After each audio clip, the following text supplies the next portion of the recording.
Is it okay to be angry with God? You call this a storm? Let's go! It's time for a showdown! You and me! Christians seem to have a lot of different thoughts on this these days, and in this episode I'd like to sort through some of them and come up with the most biblical answer that we can. So let's go ahead and get started.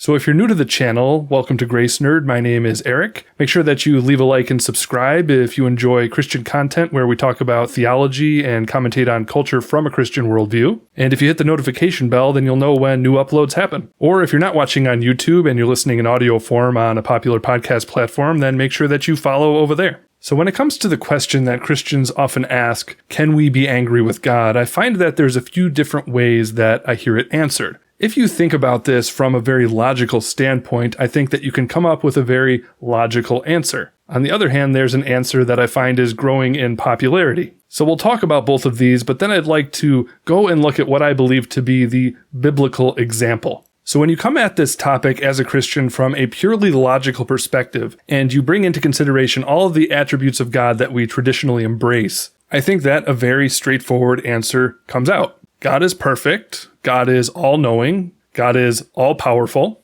God defines what is good, and God is sovereign. Therefore, there is no negative event that comes about in time and space that has no purpose. There is no event that doesn't have meaning. There is no event that will not ultimately serve to demonstrate the glory of God. This is mentioned numerous times in Scripture. As I've talked about in previous podcasts where I talk about the sovereignty of God, I don't believe that anything happens merely because God was somehow obligated to allow it, as many Christians seem to think. There is always a greater purpose, and according to Scripture, that purpose even supersedes our free will. Therefore, if we feel wronged by God, or if we feel we can attribute moral wrongdoing to God, logically, we can be absolutely certain that we're wrong. By definition, God is never out of touch with what is right, but we as humans so often are. This supposedly logical train of thought has led me to a place where I can really only see two ways to go in my thinking. Either I choose to see the evil that takes place in the universe as evidence of the absurdity of the universe and therefore reject the existence of God, or I trust that there is ultimately a good purpose for the evil that happens and I simply can't see it. Therefore, I need to resist the temptation to be angry and trust God. In other words, I often see atheists as more logically consistent than a Christian who says that they're angry with God.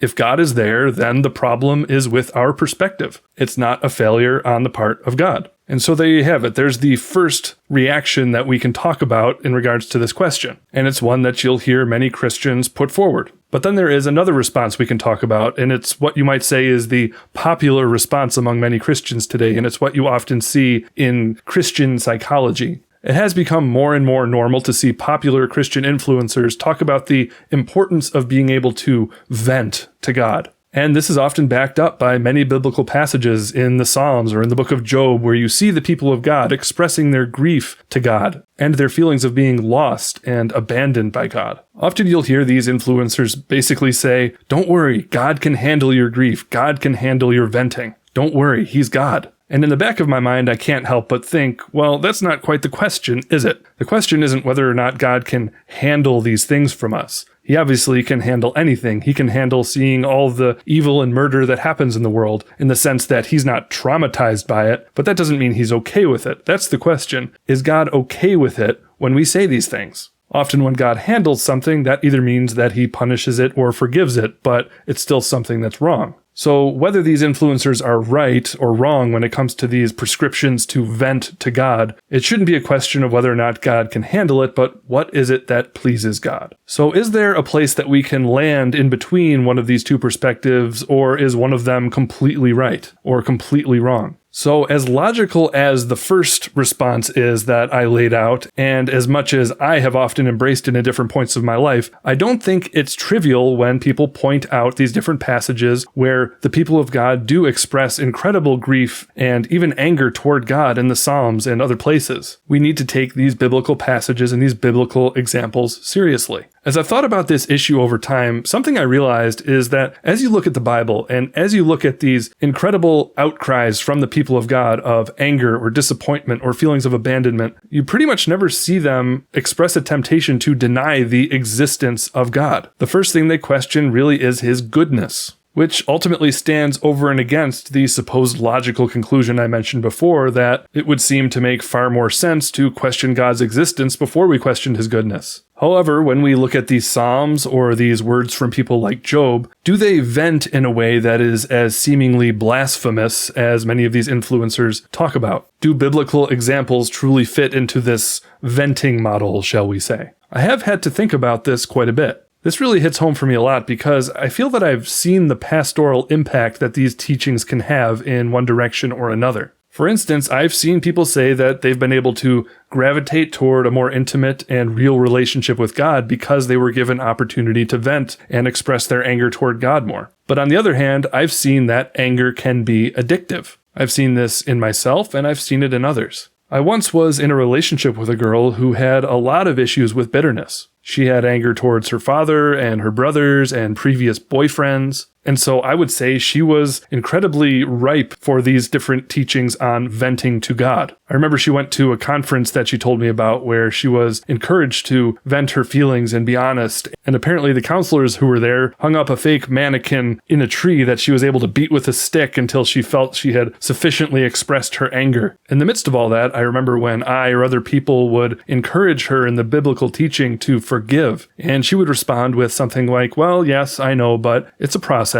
And as much as I wanted to concede the point to her that feelings of forgiveness and finding them could be a process, in this instance, it truly seemed like a process that would never end. She seemed to relish the self-pity and the attention that the process of finding forgiveness brought about. And in the process of this, it seemed to become clear over time that the versions of the stories that she would talk about from her past were probably not entirely accurate. They were often told in a way that completely absolved her of any responsibility. So where does the balance lie in the process of bringing our anger to God? I'll start by saying, yes, we do indeed see anger directed toward God in Scripture, particularly in the Psalms. The difference I see in Scripture from the process of simply venting is that these outcries from the people of God take place in the overarching context of seeking for God in worship, not merely in the context of seeking to vent with no resolution. The psalmist will often bring their despair before God, and then, after a time of seeking, they will experience an incredible shift in their perspective. They begin to see their suffering within the context of God's rule and God's sovereignty.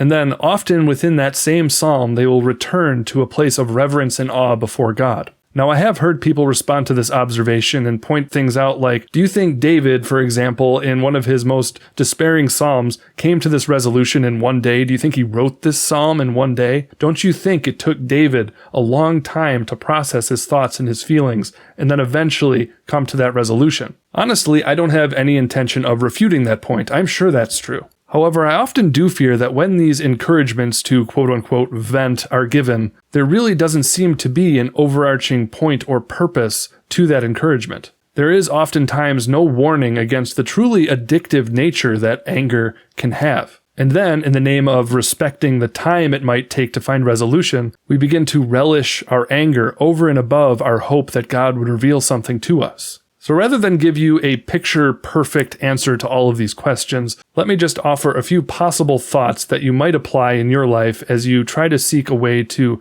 grieve and express the anger in your life to God. As counterintuitive as it seems, I really do want to concede that, according to the biblical example, it does seem that God prefers that we come before Him and express our doubts about His goodness before we go ahead and ignore Him and express doubts about His very existence. And perhaps that's because we cannot truly express pure and true worship again until we truly express our anger and our pain. However, in the process of all of this, I think we should be honest and ask ourselves, are we bringing all of these things to God in order to vent a rebellious spirit, or do we truly want to find God's comfort and presence such that we can submit ourselves to Him again? Can we, at bottom, even if at times it's only a fleeting feeling, place our pain and its expression in the overarching context of worship and seeking for God? Obviously, the greater the tragedy and the greater the pain, the harder and harder this is going to sound. I've often found myself in times of life that felt very futile and very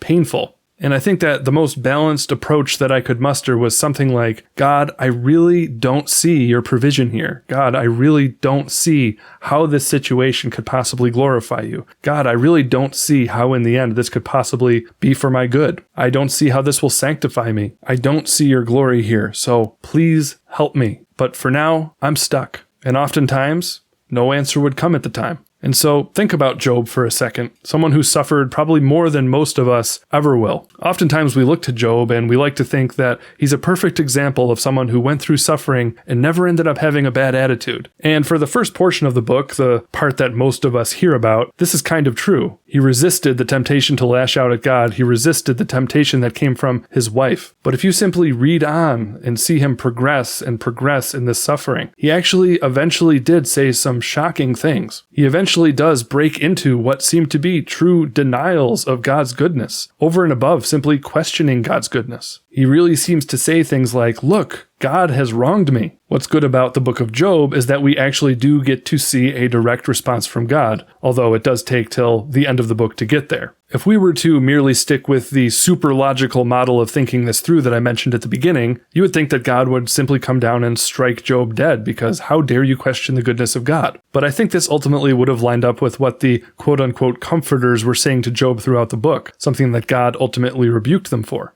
But on the other hand, I don't think that God came and responded to Job in a way that those who constantly encourage venting would expect. God didn't really come and say, hey Job, I really appreciate you being so honest with me. He actually was a little bit rough with Job, which seemed kind of harsh given all that Job went through. God became actually pretty sarcastic and asked questions like, where were you when I created the world? God did correct Job and put him back in his place, but then he turned to Job's comforters and he rebuked them for constantly blaming Job as the direct cause of all of his own suffering. And so do all of these thoughts give us a cut and dry, clean packaged answer to the question of expressing our anger to God? I don't think so necessarily, but hopefully I've shown that I'm not entirely comfortable with either extreme when it comes to this question. I like to be really logical about these things, but I find that being as logical as humanly possible about this and taking all of God's attributes into consideration doesn't actually lead us to the biblical example. But on the other hand, I have seen the constant encouragement to vent to God whenever necessary to be a little bit extreme in a way that, even though it sounds like it's applying biblical principles, I have seen people take it and become addicted to their anger such that they walk with a rebellious spirit before God, never ultimately seeking resolution. And so all I can really say is do your best to remain in the Word when it comes to this issue. Try to follow the biblical example. Be honest with God about how you feel, but to the best of your ability, try to prepare for times of tragedy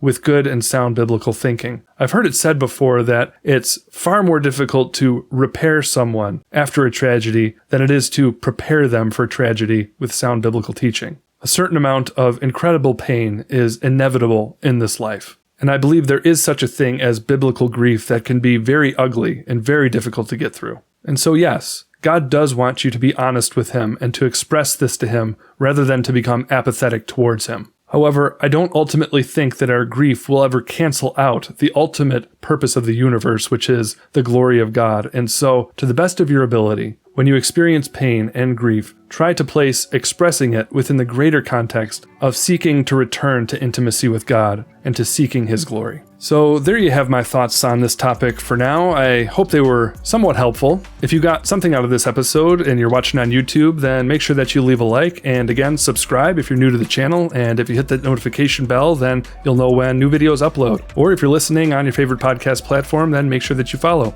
Again, my name is Eric, this is Grace Nerd, and I hope to see you again in the next episode. Thanks for watching, or thanks for listening.